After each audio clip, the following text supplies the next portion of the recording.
So, all right. So again, welcome to a wonderful community training that we host here at United Way of Broward County.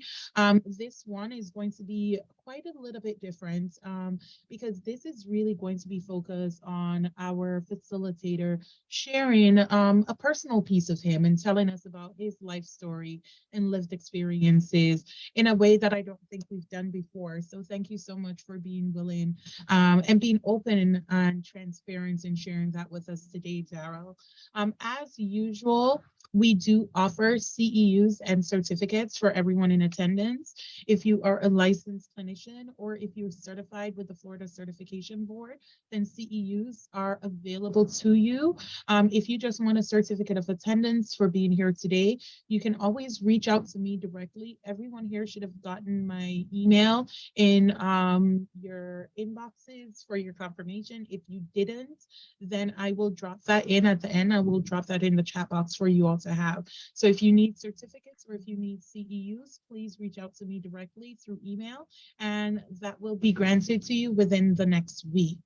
Everyone is muted at this time, but we're going to have opportunities throughout the session for you to be able to ask questions. You can always put your questions in the chat box as we're going through the day, or you can feel free to wait until we have the breaks where you can unmute and you can always ask your questions verbally. Again, this session is going to be recorded and will be made available on the United Way of Broward County's YouTube following this training. So if anybody would like to share it further, you can always reach out to me for the link once that is up and live. So I want to go ahead, and I see everybody is doing their introductions. Thank you so much for being here. I see so many of our community partners. I see Pace Center. Hello, Phyllis. Thank you for being here. I see Sunshine Health. I see Department of Health, Mission United, the Florida Department of Health, and so many wonderful partners, Memorial. And I see clinicians, I see community partners, I see just individuals who are here because you're interested in just hearing what's we're going to be discussing today. So thank you all so much. I will go ahead now that you've done your introductions. I will go ahead with introducing our speaker today, Mr. Daryl Blakely. If you are on our Commission for Behavioral Health, and you all are probably already familiar with Daryl, he has been a wonderful member of our Commission of Board of Governors for quite some time now. And so we are grateful for that. In addition to his volunteer time with us and his work on the commission, he has also been a volunteer at a lot of community partners. I can't name them all, but I'll name some relevant ones. He worked very closely with the Guardian Ad Litem program as a volunteer, as well as Big Brothers, Big Sisters, Take Stock in Children, and as well as Broward County School PTSA. And so, Daryl, thank you so much. I am going to turn it over to you, and I'm going to go ahead and share the screen at the same time so we can get started. Well, good afternoon, everyone. Can everyone hear me? Okay, good. Thank you, Aisha, for that introduction there. I'm just so excited to be here, and I just love sharing. And I just like to open up with a little brief monologue here, is that this training will be different than those you have attended in the past. It's a chronological series of events that have shaped me to who I am today. I'm sure you've all heard the Bible story about the children of Israel wandering 40 years in the wilderness. Well, my 40 years in the wilderness battling drug addiction, suicidal thoughts, depression, unprotected sex, an abuser, thief, anger issues, etc. You get my point. And after my father passed away in 2008, my mother began to share with me her upbringings and her relationship and marriage to my father. And one thing she always told me, she said, son, stay on the Lord's side. So you see what I was going through when we grew up. We don't have the programs that we have today for troubled youth. We got that old fashioned butt whooping from mom and dad. So and I thank God for each and every one of you for what you all do. And so as we prepare for today, I just hope to bring clarity and with your help to some of the ongoing issues we have concerning our youth leadership, trying to figure out all that's going on from the shutdowns to food shortages to gas prices, the inflation, the homelessness, the suicides, and so on. So sit back, hold on tight. It's a new day. And I hope that you all be blessed and encouraged and motivated to continue the work that you all were called to do. And thank you, because it's not about me. And next slide, Aisha. Next slide. Oh, all right. Thank you. Thank you. Now, like she said, this will be a little different than what we've done in the past. You know, we have PowerPoints, but I want to give you a picture point. I just want to paint a picture just to let you see my journey through life. This is my father here, born in 1918. He passed away in 2008. But in 1930, he dropped out of school at 12 years old, had to take care of his mother and his brother and sister. The father wasn't in the picture. But that young man you see right there was a senior master sergeant at Homestead Air Force Base. He did 33 years. I tried to figure it out. He dropped out of school at age 12, so but he became a senior master sergeant. So, and he shared with me one thing that he always said. He said, son, I had to make my money with these, but these kids today, you can use your head. So I'm grateful for that young man. My mother, which you'll see later in another picture, she was born in 1922. In 1934, she lost her mother in a house fire, age 12. So there's that number again. And she had to grow up fast, you know, no mother, father wasn't really in the picture. And she, you know, and she passed away 2017 in 94. And we'll fast forward to 1945 when my mother and father, you know, they had been together. They had been dating for a little while. And I'll share this with you she had already had a child. My dad was in the military, but he came home. They were dating when he went to the military, but she had a child from someone else. And so at that point, she decided that maybe I should leave, you know, and not face that. And my mother was at a bus stop, and a friend of my dad saw her and said, why are you here? And she said, well, I'm leaving Charles. You know, I got to move on.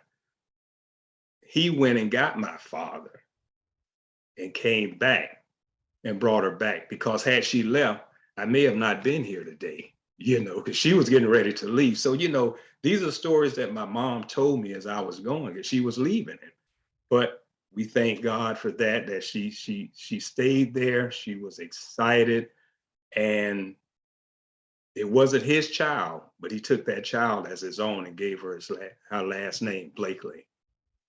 And now I'll fast forward, they had two kids, two girls and two boys. Well, one girl and two boys, because the other child wasn't his. But in 1960, at 1954, she decided that they weren't going to have any more kids. But in 1960, something happened. She believed she was pregnant. And she told my father, which he's a comedian, and she said, I think I'm pregnant. He said, oh no, you can't be pregnant. We can use contraceptive, contraband, you know. So they went to the doctor, you know, he was always funny. So they went to the doctor, and lo and behold, she was pregnant. 1960, that was me. And they contemplated, you know, what they were going to do.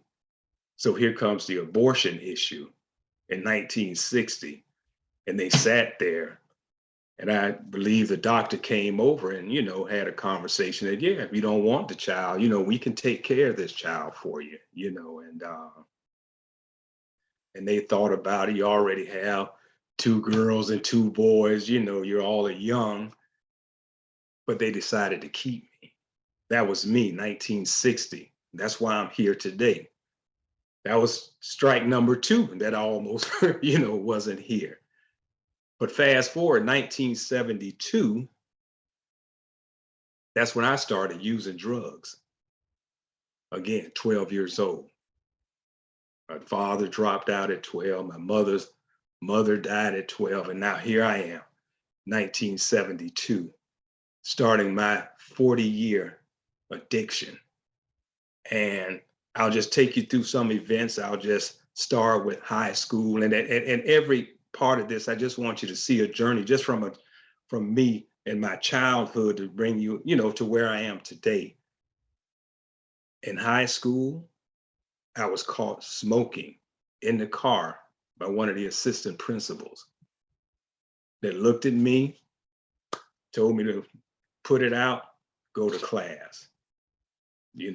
Could have been done then. I'm going to fast forward to college. I was in my dorm room and the resident knocked on the door. Again, smoking. I could call the resident security, then they can call the police. You can go to jail. I was in college, but they let me go. And after that, I got married. I started working for Southern Bell in 1980 before they, switched out to AT&T. And then I ended up moving to Atlanta. I was married at the time. I had 2 kids, my first 2 kids. And as I was living in Atlanta, I became homeless. I took showers and baths and, at friends' house and malls. But I had a good job. I was working for AT&T. I had a good job, but I was homeless. So you know where all my money was going.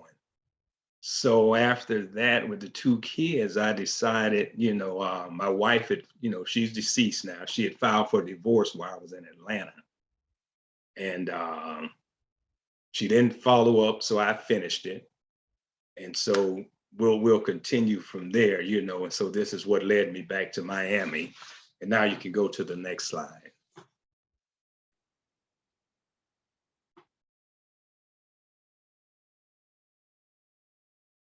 This is my family. This is it. This is everybody. That's me on the end. I'm a little chunky, back in the day there. And that's everybody. My mom and my dad are deceased, and my sister here in the Burgundy, she passed away last year. But that's all of us. I have an old family. I'm gonna say old. My sister here on the end, she's in a nursing home. She's 74. My brother standing next to my sister, he's 71. And my other brother standing next to my dad, he's 67. But we all were a close-knit family. And that was at the Golden Corral. I treated them all out to lunch that day, so we were excited about that. But we were a close-knit family. And that's one thing, we always stuck together. May not like each other all the time. And me being the youngest, they never did like me because I got spoiled, but I'm grateful for that. And, and that's a part of the journey that I'll never forget. That was family. Next slide. Right here, my firstborn. My firstborn, as you can see, this is a premature child that I had, that her whole head fit in the palm of my hand. She was 2 pounds, 9 ounces. She lost down to 1 pound, 15 ounces. And my wife, ex-wife at the time, she would not go in the hospital to see this child, because where my child was, she was always in the back. And we had to pass through all those other kids that had been there for like 2 years, 3 years, born from crack addicted mothers back in the day. And she would never go in there. I would have to get her and bring her out so she could see it. But I had to take her back because they had to keep the tubes in her, and they would always run the tubes because she would cry, but her lungs weren't fully developed. So that was my firstborn. And I'm just excited about it. Every time I see this, I get a little choked up because you never know. That's when technology came out at the time. They were about the premature babies. So we got through that journey. Next slide. Now, if you look on the left, with me and my grandson. That's the little premature baby you see right there on the left with her father. Don't look preemie now, you know. She's grown up a lot, you know, and that's my baby on the right, my youngest daughter. She's 18, and my oldest daughter here is 39. They kind of asked me what happened with that gap in between, you know. I'd say, well, you know, things happen, you know, and she just graduated from high school this year, and I'm excited. These are some of the best girls in the world. They can be mean. They say they daddy's girl, but they treat me wrong sometimes. But I'm grateful for them, and I'll share with you at the end. That's my grandson there. He lives up in Atlanta, Georgia, with his mom. Okay, next slide. Now that's everybody. Not everybody, but that's mom and dad. That's my son on the end holding the little one that just turned 18. That's my daughter and two of my grandkids. And my grandson here is actually older than his aunt, my daughter. So, you know, you go figure that out, you know, and that's my mom and dad. And I'm the only child that gave my parents grandkids. None of my other brothers and sisters. So I have no nieces and nephews, you know, that's them right there, you know, for my parents. And they were always supportive and they were always there for me, you know, and I wouldn't take anything, you know, take anything away from them. They did what they had to do. And my father was a disciplinarian, you know, not to have the education. Anytime he would talk to me, we would sit down and have a conversation. He would say, son, sit right there on the sofa. And then he'd call his wife, Aileen, sit right there. I want to talk to you. But if you think you're not going to remember anything, go get a pen and a piece of paper and write it down. So that was the discipline. He made it easy, you know. And so I'm grateful for them. They've gone on, but the memory is still there in my heart. Next slide. Daryl, before we go to the next slide, I just want to say you not only gave them grandkids, you gave them great grandkids. And what you really gave your parents was a legacy. Yes, because yes. their name continues. Thank you. Thank you. All right. Okay, next slide. Next slide. Now, this is going to be very interesting here. That's me when I started in the fire department, and that's my police department side. Now, I'm going to share with you a journey that how I got there. Once I got divorced in Atlanta, we came back, I came back to Miami. And my ex-wife, you know, at the time decided, well, it's time for child support, you know. So, and back then it was Janet Reno. And if some of you all know Janet Reno, she was a stickler for child support. You either going to pay, they'll take your license, you'll tell you, you're going to go to jail. So I went to court, and being that I hadn't worked and I came here looking for work, a year had passed. So by then I'm already $10,000 in the arrears. So I go to court and they give me a form and say, sir, you're going to have to look for 3 jobs a month. Take this form, go wherever you go, and bring it back in a month to show that you've been looking for a job. Now, remind you, now I'm around 26, 27, but this is still in my cocaine addiction. I'm still an addict. So here we go. So I take that form, and my parents that you saw, they were like 69 years old, 68. They took me there to Homestead. And I went down there. I told the guy, I said, hey, look, I just left court. They gave me this form to come see you. I need a job. Well, they gave me 2 choices. Janet Reno said, you got 2 choices. Either you get 1 J, a job, or the other J, jail. So I had a choice. So I was there.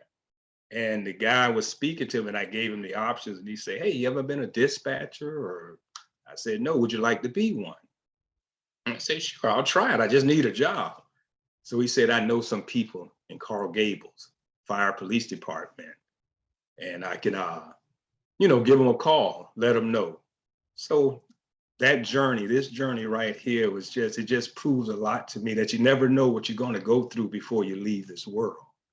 So I went there with the paper. I said, hey, I'm here. My name is Daryl Blakely. I'm here to apply for the job.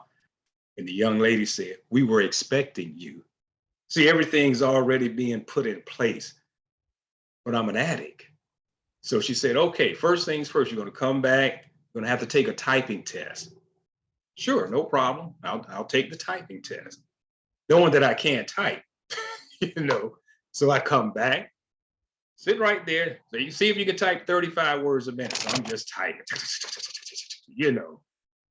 turned it in. She graded it. And when she gave it back to me, it was a red mark on every line. I knew I didn't pass. It was a red mark on every line. But she looked at me and, okay, got to go to the next step. Now you're going to have to come back. You're going to have to take a drug test. It's okay. In the midst of my cocaine addiction, I can only thank God, because we never know, what his plans are for us. Wasn't a bad person, but I wasn't living right. So I go, say, I got to take a drug test. So I take my 5-year-old son and say, look, might need your specimen, in this little cup, because I got to do something. He's 5 years old. He say, Dad, I can go to the bathroom. I say, no. Got to use the cup, I had to take it, pour it in. I went to the hospital with my son's urine inside my socks, warmed up against my body. And the funny thing about it, you'll see the picture of the young lady that we started at the same time. I went there. It's 90 degrees in Miami. And I got a trench coat on from the top of the trench coat. And I know she looked at me. I don't know why it didn't look strange to her, but she said, hey, I said, I'm here for the drug test. She said, here, take this cup, go down the hallway, make a right, go in that bathroom. So yeah, nobody's going with me. Came back, and this is what you see, right here is me being able to function because I was a dispatcher here.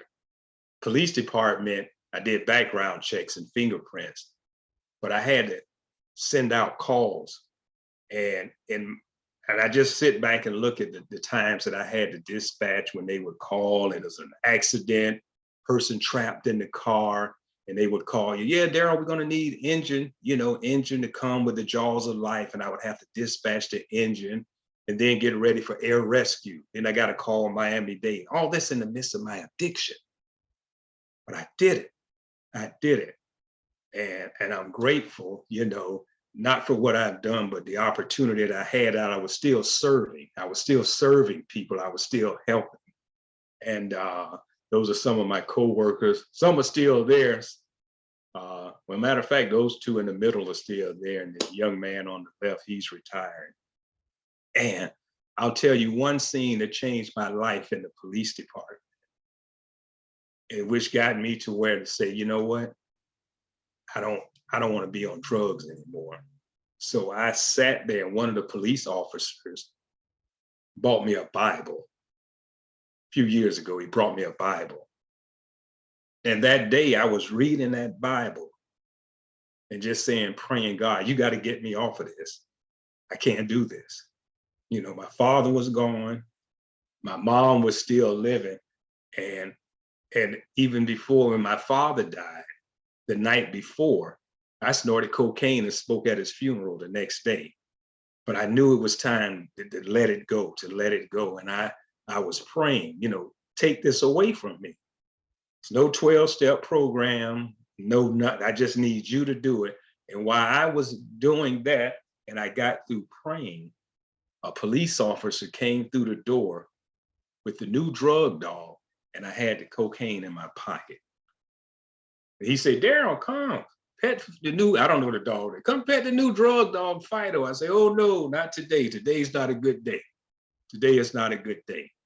And that dog sort of looked up at me and just said, I know you're dirty, but God, it was for a purpose. That he didn't run around that thing and just chew my pocket up, because I was dirty. and I just think, because we never know what's going to happen in life. So next slide, Aisha, we'll go to the next slide. Now, here I am again. I'm excited. I love life. I'm living life. This truck right here that I'm in, I had an accident in it.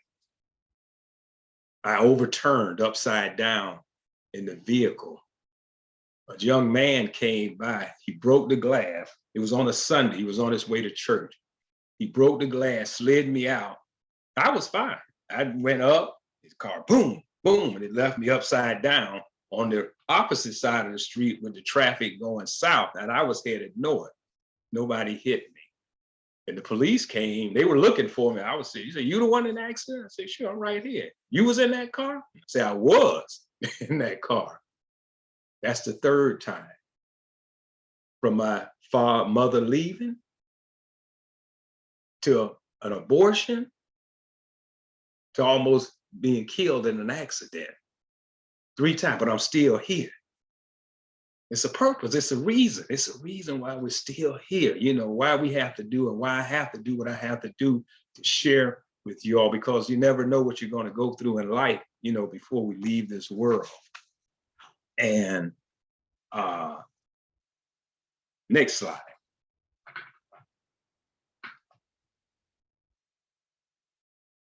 This is my retirement. They honored me. That's the police chief giving me a plaque. I wasn't even a police officer. And they say, Daryl, we want to give you a retirement. I say, no, you don't have to. I'm good. I'm good. You don't have to. No, but we want to. And so they honored me.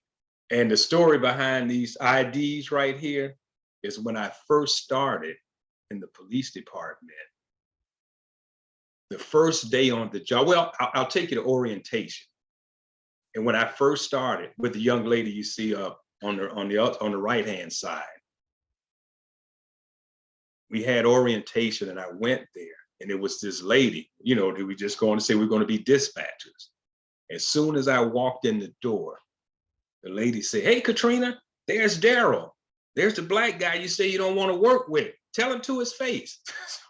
This is 1989. Oh, no, I didn't say that. She's gone on to be with the Lord. She passed away, but I did speak at her funeral. We became very close, that same lady. Oh, I didn't say that. But when I got to know her and work with her, she said her dad taught her that. She had never seen a black person until she was 22 years old. And we were like this.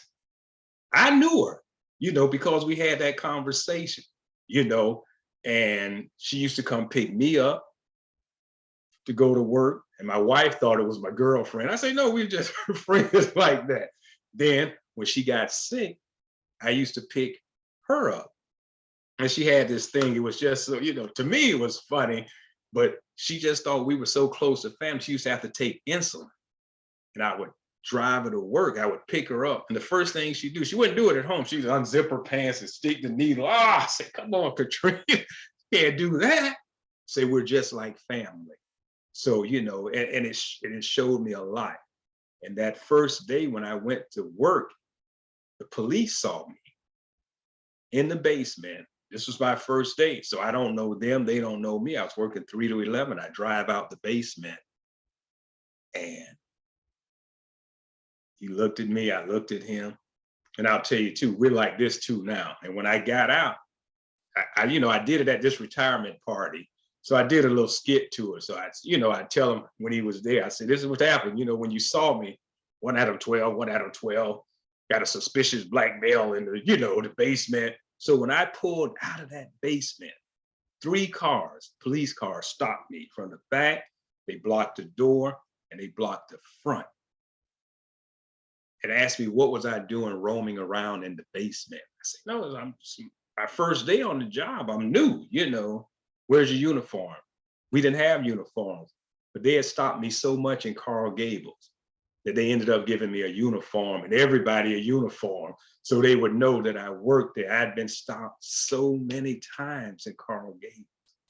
But I have nothing I have no regrets. That was the way it was supposed to be. That was the way it was supposed to happen.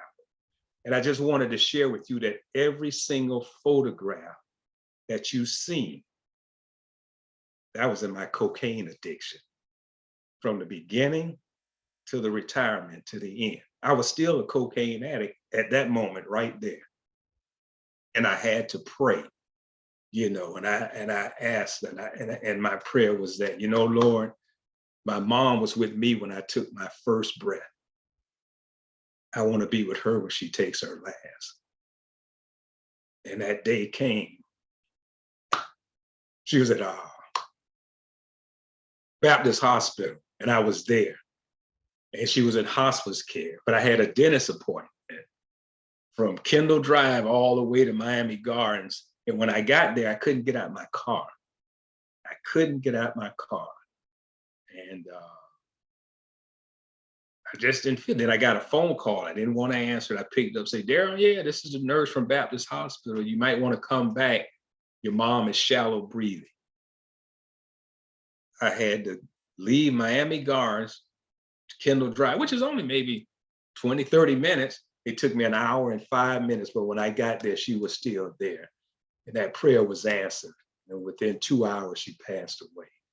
So I'm grateful, for life. And it's like, sometimes, I want to say it like this. Last month, September, I turned 62, and I'm celebrating 10 years of sobriety. I'm good. I'm drug-free. I'm drug-free. I've been delivered and healed from that cocaine. It's been 10 years, 10 years. And some of the things that I see in people, some people that I mentor to that go through, they may be delivered from something, but they're not healed from it. They're still battling it. And that's what I see. I see a lot, that may have been, some rape 20 years ago, but it's still there. They haven't been healed from the process. So I know with each and every one of you that's on this line, I know it's plenty of work that we can do, and we're going to do it, because not only are we here to prevent, but we're also here to heal. We have to heal because there are broken people out there. There are some broken people that need healing. I know kids now that are vaping and, you're just trying, so I see, I didn't ask for this addiction. I was born into this sinful nature. I didn't ask for it. So I'm here. And I'm grateful. I'm excited, and I know that God has a plan. He has a plan for all of us. And we all going to come together and get it done, because with the way the world is, it's just going here, there, and everywhere. So, and then I'll share why I do this. And this is the last, I think. This right here is why I do what I do. This happened in 2014. This report came out where how 477 children died of neglect after falling through Florida's protected vet. That was in 2014. I kept that article because I've always been a mentor. I've been doing this for years. And how is this happening? This is who we have to protect. And I'll share with you something that I wrote in reference to this right here. And I had some help with it. These kids' dreams are now buried in a cemetery. They're gone. That's it. Do you know that the richest place on earth is the cemetery? This is where dreams, hope, desires, and goals got cut too short. Their lives got cut too short. The book that was never written, the business that was never launched, the marriage, possibly children, the travel, the freedom, the joy that never happened. This is where the wealthiest ideas and the richest ideas live. So how much time do we and the children still have to wait and dabble for someone else to give us permission until we feel secure? And then we end up there, the cemetery, and those dreams die with us. So how much time do we have to take that uncomfortable action to get out of our comfort zone? If there's another level of joy, freedom, impact, We are called to serve. I've made plenty of mistakes in my life, but now I have joy in the little things that I do that money, fame, TV could ever do. So just explore the opportunity to tap into your next level. And remember, it's a new day, and time is the most significant non-renewable asset at our disposal. And those who carry out their purpose have a chance to do something that could change lives forever. And the reason I say that is because that right there, when I look at these, some of these kids are 4 months, 6 months, 17. And it's just, how does this happen? How does this happen? That means we got to take care of the little ones because they're born into that sinful nature. These are some of the parents. One of the kids were wrapped up in a snake, died by a snake that was in the bed. Who does that? You know, it was all kind of different things, and that always stayed with me, and I kept that. Now I'm going to share with you. You saw my grandson earlier. I want to just touch on suicide for a minute. And my grandson, he had some issues back then, and he was Baker acted a couple of times at a young age. He would take the knives. We had to take all the knives out, the house, my daughter's house. And but we had a conversation, and he wrote something to me saying, my goals to behave, don't respect don't disrespect other people. Don't get mad if I hear the word no. And I always told him, no, it's not a bad word. I just could say, okay, or just walk away. And my fear, not coming back to a mental hospital. This a little kid, 8, 9 years old. So he wrote me something, and Grandpa, I just can't do it no more. I have to give up on life. I don't want the computer no more. And this might be a little mean, but I hate coming to your house. I'd rather be dead to enjoy life. And I will always be mad and mean. And I mean it. I hate life. That's what he wrote me. 19 now, it's been 10 years. He's still here. But I would always have those conversations, but it was always somebody that had to be there. I had to talk to him in the midst of my cocaine addiction. And I would be trying to talk to him, and he would stop me, say, Grandpa, there's a voice telling me not to listen to you. We were battling. We were battling. And I say that to say this, we never know who we're going to meet or run into or what our purpose is in life, but it's just like right there. And I'll share another story with you. I was at my mom's house, and a friend of mine came to the house. And he said, Blake, you know why I'm here? He said, no. He said, I just scrolled up on my phone, and it stopped on your name because I'm getting ready to go kill myself. There's no script for that. There's nothing else. There's nothing I can go to. It has to be right then. You have to be equipped with whatever it is that God puts in us to say, we got to save this person. And I prayed, and only the way I know I could pray in the midst of my cocaine addiction. I had my mother pray, and we all prayed. And he did pass away 2 years later. He had a heart attack, but he survived it because somebody had to intervene. And I just thank God for him sending him my way, because he said he was the last choice. I was the last choice for him.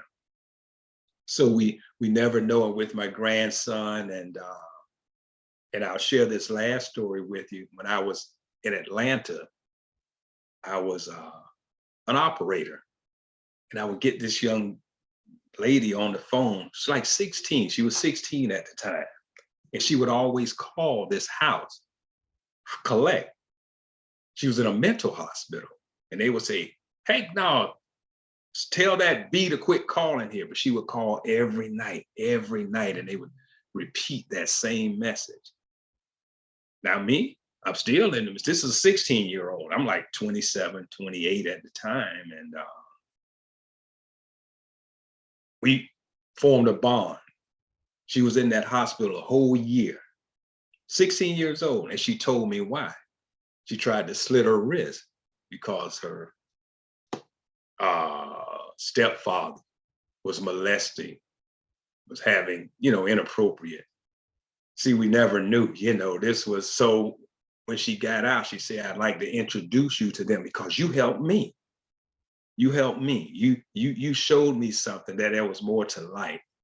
And Lord and behold, earlier this year, she's 50 now. This is a 16-year-old. She's 50. We still keep in touch. She sent me a video that she did. This video is 33 years old. She said, I have plenty of videos of me and my mom talking about you, and her mother, passed away a couple of years ago. But I'm grateful for that you can always impart something in somebody's life, that you're here. So I know it's a purpose. And that's why I'm glad to be here to share with you all and to really, really get to partner, because we got some issues going on here in America and with our kids. And I'll say this, and then we'll get to what we all can do together, because I need your help. I'm in the fight too, but we all got to be united. And I say we got two maps in our heads, two categories: maps of the way things are or realities. That's what we see, or maps of the way things should be, our values. Now, we interpret everything we experience through these mental maps. We seldom question their accuracy. So I want to say it like this, but we have our perception of what we see. So you all may look at me and have one perception, but you're seeing the same thing, and somebody else may have another perception. It's just the way life is, and but it takes all of us to come together. We see things, and we see things in different light and this, but we can come together and know that there is a solution. And so this is the tools for the chat that, we can sit and have this conversation. What kind of impact? What's our purpose and goals? And our faith, our character, our dreams, and our relationships. So here we are, and I'd love to hear from you. If you have any questions, it's that time. It would be short and simple and sweet, but I just wanted to share because that's my personal journey. So we don't know what some of these kids are going through. Kids I deal with in the foster care program that's been there since they were 2, 16. You don't know what it's like to be in 18 different placements, go here, go there, go there. It plays on you, and that's, we don't know, we never know. And one girl, I'll share this last story, I used to mentor to. She graduated from high school. But sometimes it's the questions that we ask that we need to ask kids so they can bring out what it is that they need to tell us. Because they will tell you their problem. I'm in schools all the time. They will tell you what's going on in the schools. We can talk to them, and that's what we need to be. And when I see, they always give me, it's always a pre-recorded script that they have for you to ask kids, like in school, what's your favorite color, your subject, you like sports? That's fine. But my first question every school year is, how was your summer with your mom and dad? Knowing that they may not have both parents, but I give them the opportunity to ask. She say, well, my dad, he had died over a year ago, and I've been struggling ever since. And I had to go to 3 different high schools in 1 year because my mom couldn't pay the rent. See, then then it's a certain way that you can talk to kids and help them. And I thank God that I was able to do that, and we keep in touch. So that's the presentation. I just wanted to share. It's personal. I wanted to be raw and real. I wanted to give it to you so you can see who I am. That's the only way I can do it. I don't want to sugarcoat anything. That's just who I am, So here I am. Thank you, Daryl, for always being raw and truthful. I will always remember um, just learning about how people were impacted by what they went through. And I remember just listening to somebody who was like, imagine if instead of asking people what's wrong with them, we ask people what happened to them. And as a clinician, that simple statement blew my mind because here I was working with kids and judging them based on their like behaviors when there was so much more going on in people's lives that we really didn't know about. So I do thank you for sharing your story. I learned things about you I didn't know before. Um, but I want to open it up to everybody else. If anybody has any questions, any comments, any thoughts, any experiences that you would like, you can unmute and share, or you can always put in the chat box. So I will ask the group if there's anything anybody wants to comment on or ask. You're getting a lot of thanks in the chat box. Yeah, thank you, everybody. Thanks for coming.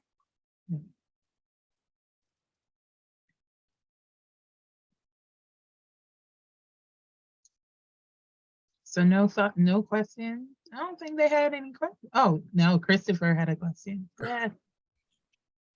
Hi, Daryl, amazing.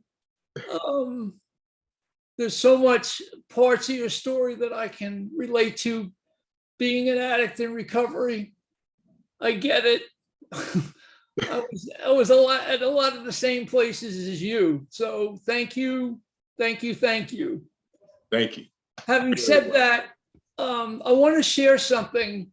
When I have an opportunity like this, where I have a group's ears, and this is something I'm really frustrated about.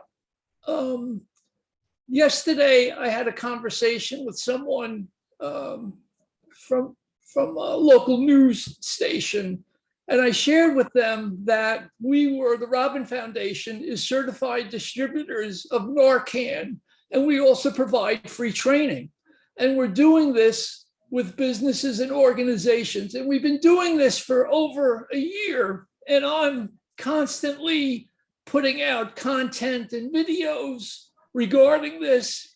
And my frustration is, in all of this time, my daughter, Christina, who is the co-founder of the Robin Foundation, we have not received one phone call, one request from a family or anyone in the community that has someone at risk, knows someone at risk to overdose, to ask for free Narcan, free training.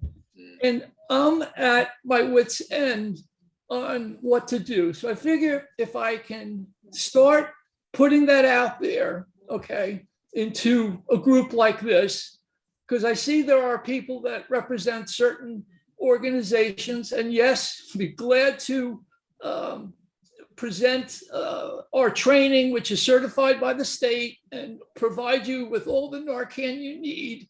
But we need to get out into the community, and it's just not happening. I mean, up until recently, we didn't even have Narcan in our schools. So, I mean, and we keep losing people all the time. Every single day, we're losing people. This is not going away anytime soon. And right now, Narcan is the only antagonist that we have that with opioids. So if you know a family or anyone that needs Narcan, please let us know. Contact us directly, whatever the case. So that's all I wanted to say. And thank you for allowing me to share that. No, and thank you so much for you providing that to the community. I think Narcan is a lifesaver. I am grateful that we have that in our community because there's communities that don't. I would recommend, and people are saying thank you for the resource in the chat. And I would always recommend also reaching out to NAMI, the National Alliance on Mental Illness, they work directly with families that are impacted. And NAMI has, peer-to-peer support, as well as they have presentations that they offer to the general public. And that could be a good collaboration with NAMI to promote what you are doing alongside the families that they help. We will do that. Thank you. You're welcome. I do have a question in the chat box for you, Daryl. Somebody is asking if you could tell us what brought you into recovery. Wow. I think it was fairly simple. It was just it was hard. I mean, 40 years. I'm talking about 40 years, and with everything that I had been through, I just remembered my mother speaking to me, after my father had passed, and she survived, 9 years after that, because they had been married 62 years. They had known each other 10, so 72 years. But that's when she began to share, and she kind of was bringing me into the presence of God, learning about, because I never knew, I mean, I was still trying to help, but I still had that. And she would always instill in me to just stay on the Lord's side. And and like I say, I have a Bible, but I was still doing drugs. I was still reading. And so what had happened was one day when she told me that, I think I shared it with you, Aisha, when my father was leaving her. And this kind of stuck with me, because it's just the reason why I'm still here is when he came and got her. And she told me this story, after he died, and said, the reason why you all are here is because, he got me, and I went back, and she said she had a prayer. And she said she made a prayer, and she said, if I can stay with him for 1 year, Lord, I promise him I will be with him till death do us part. That was in 1946. 62 years later, he passed away. And it was in that car that it always sticks in my head that just got me into thinking about recoveries when she said, and she yelled, because I used to take her to Publix every Thursday. That was their routine. Every Thursday, take her to Publix every Thursday, because I was married. And I had to leave my wife Monday through Friday to take care of my mom, and then just come home on the weekends. But to make it short is that she jumped up in the car and said, "Oh, I got the answer. I got the answer." I said, "What are you talking about?" Well, that time I told you when your father was leaving, and I prayed that I promised I would stay with him till death do us part. He told her, she said, the Lord told me, he said, I answered your prayer. I took him first. And it always stuck with me. So it just sent me on that right there just kind of molded me to slowly but surely. And it took about 3 years after that before I completely just decided that, hey, like I said, it wasn't no 12-step program. It was just me and God. You got to do it, because I can't do this on my own, and all my friends were still doing it. So, they're not going to persuade you not to do it.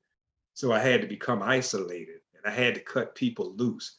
You have to cut, when you're trying to do something, certain people that you just can't hang around anymore. And it was hard, but it's like, we're still friends now, but that part of the journey. So that's what it was. It was that, and just being persistent and saying, hey, look, I need you, Lord, to get me out of this. And like I say, it's been 10 years now. It's been a hell of a journey, and I tell people, they say, man, 40 years. I mean, you only been sober 22 years, but I'm still here. So I'm still here. So, and out of that 22 years, it was the first 12 years of your life. Yeah. Right then, first 12. That's correct. Another question is, and thank you for sharing that. That's pretty powerful to know what led you to your recovery process. Another question is, For the 40 years, how did your use impact your relationship with your family and your children? Well, I don't think they really knew. I never told them. My brother knew because my oldest brother, we got high together, and Mm. but when I look back over it, they say what you call a functioning addict. I don't know how that could be, but you would never know. Nobody would never know. I mean, I could get high, but I knew later on when it was beginning a problem when I would go to work and they would talk to me because I was real radical back then. So they would call me Louis Farrakhan or somebody, oh, you must be on drugs. And I said to myself, little do you know, That's because the right. whole time I was there, and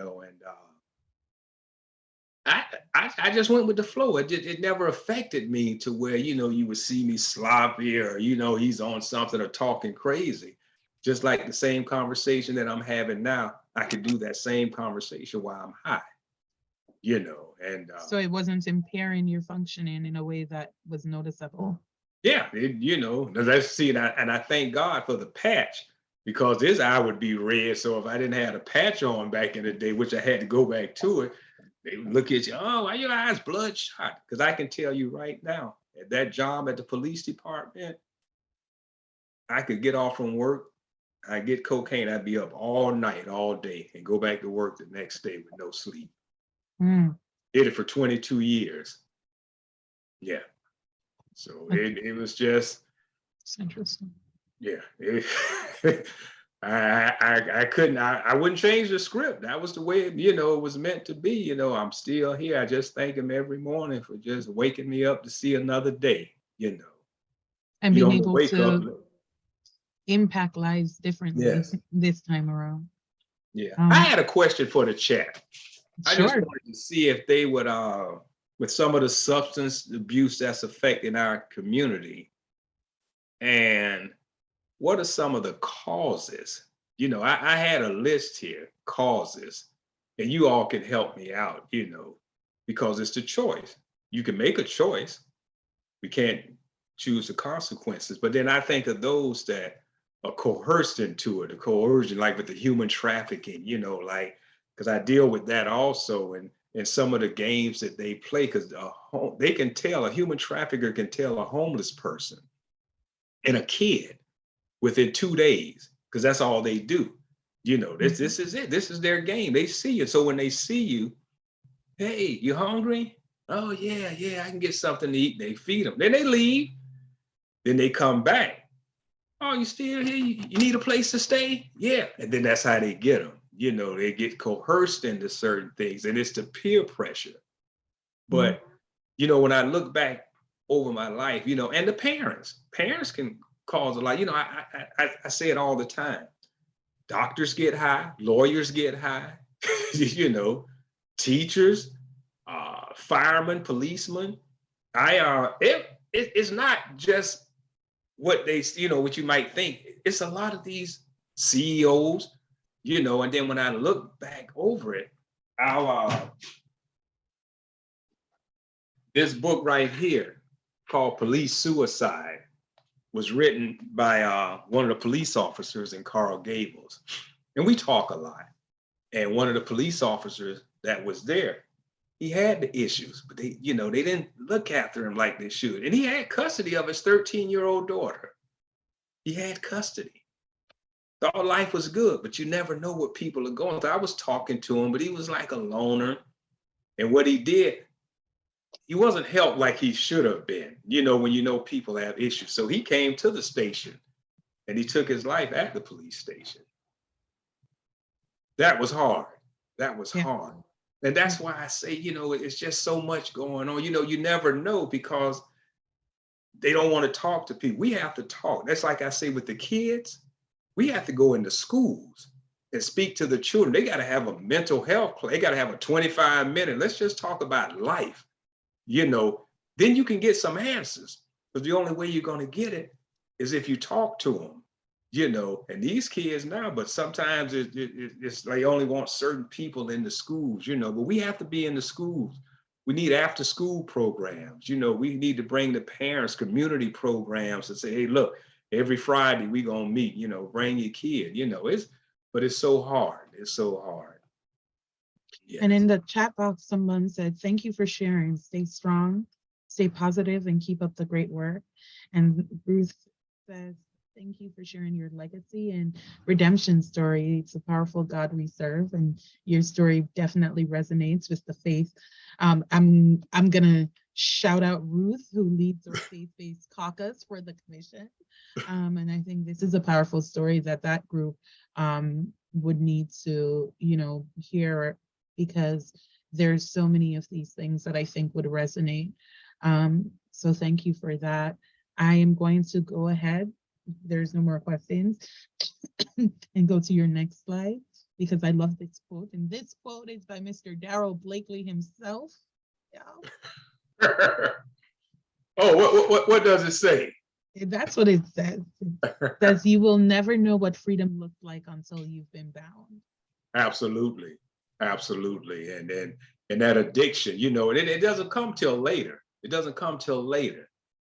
Not knowing how bound I was. I used to get paid on Thursdays and be broke Friday and have to wait 2 more weeks. That's where all my money went. Be broke. Yeah, get paid Thursday and be broke Friday. Hang out all night and go back to work and just wait for the next 2 weeks. And that was, wow, yeah. You never know what it looks like till you've been bound. That's why I say I didn't ask for this addiction. I was just born into this sinful nature. Yeah. But somehow you found a way to get out of it. And we're grateful for that, because you were able to share that story with us. If anybody is interested in getting in contact with Daryl, please, this is his email. And of course, your favorite Helen Keller quote, you said? Oh yeah, it's a part before that. She said, alone we can do so little, but together we can do so much. And the only thing worse than being blind is having sight with no vision. We see it. We see what's going on. We see it. We know it. And I love that, because we see what's going on in the world, and then, but what's the vision? What are we going to do to help? We have to help. These kids are in trouble. And I don't know, the more I just keep praying, it's like, I just hate every day on the news, somebody's getting shot. Something's happening every single day. And they don't talk about the human trafficking. So I have my human trafficking partner there. They don't, that's a whole nother issue altogether. That's still going on. We're actually going to have a presentation by the president of the Human Trafficking Task Force, January 30th, which is Human Trafficking Awareness Month. Yes. So we gonna talk about it, Daryl. Yes, United Way. And you want to know something? And I talk to the police officers, because I'm across from a school, and I always ask them, they got human trafficking going on in the schools. Yeah. In the schools. I used to supervise group homes for foster care kids. Yes. Some of them, it was going on in the group home. Yes. Some of the same kids that you thought were victims were victimizing other children. And so, I did make sure that I put that on our training schedule, because I think it's a really important topic. In fact, next week we have an upcoming training with Phyllis, who is here on the call with us. And Phyllis is a licensed clinician who will be presenting on, I think it's a nice segue. We had you tell your personal story of redemption and what you went through and how your recovery happened and processed. And Phyllis next week will be presenting on substance use abuse awareness and prevention for mental health professionals, and talking about what can we do, what are the practical things that we can make sure we're incorporating in our treatments and our services that are going to be effective for the people in need. So shout out, Phyllis, to you next week. We will be hosting that in the same manner. I want to give you all the chance while I'm talking to complete the survey. So I'm going to share a different screen now. Y'all seeing a different screen? All right. So I want to once again thank Daryl so much for sharing your story. It just looking in the chat box, people were so appreciative of hearing your voice, your experiences, what you went through. I personally love just seeing the pictures. I like seeing pictures of people's family. And just you sharing that little piece of yourself with us today was so important because again, we see the what that people are doing, but sometimes we don't know the whys. And you gave us some insights into your personal whys and what led you to through your story and what led you out as well. And I am grateful for that. Um, for everyone who was in attendance today, I'm so grateful that you took the time. You know what? I'm gonna just shout out. Nobody left. Um, everybody stayed the entire time, and sometimes my numbers start, and I'm just like, oh, people are busy. People have work duties to attend to. People have distractions that come up, but everybody stayed today, and so I'm grateful and thankful that you are all still with us. I will ask if it's possible for you to just complete the survey on the screen. If you have your phone, you can scan it with a QR code. I actually don't know why this is showing like this. So I am going to just do that so that you all can do that. And I'm going to put this in the chat box as well. If you want to just click on the link in the chat box. Once again, if anybody here is in need of a certificate of attendance or if you need CEUs, then please send me an email directly. I'm putting my email address in the chat box as well. These will be completed by next week, or I will submit your CEUs to CE Broker for you. If you are a licensed clinician, in that email, please put your license number because I need that to enter so that you can get your credit. If you guys would like to connect with Daryl, Daryl, shout out your email to them again. So Yes, it's Patcheye, PATCHEYE, Patcheye, dot D as in David, B as in boy, at gmail.com. Daryl, why didn't you say D as in Daryl, B as in Blakely? I don't know why I always do that. You always do it the other way. And I'm like, it's your initials. Yeah, it is. So thank you, Daryl. Thank you for sharing that. If anybody wants to get in connection, in contact with you, because I think your story is a wonderful one to share. Thank you, Christopher and the Robin Foundation for all that you're doing and for sharing that resource here in the chat box for anybody who wants to connect for Narcan training or for actual Narcan. I think that our community we're working together collaboratively. So many of the organizations that are here today that are being represented to do the best that we can during a challenging time. And I do want to say that I am grateful to you all. And I always, always want to encourage, take care of yourself. Y'all do a lot. Y'all do a lot and y'all always working. I remember I asked somebody in one of my self-care trainings one day, I was like, and what do you do when you're not working? And they're like, well, I volunteer. And I was like, no. And they were volunteering to do the work that they did in their regular job. And I was like, that's not relaxation. So I am always, always going to encourage you to practice self-care. It does not have to be expensive. It doesn't have to cost money. It doesn't have to be anything intricate. It can be making sure you watch the House of Dragons finale because you like that show. It can be getting a ice cream cone.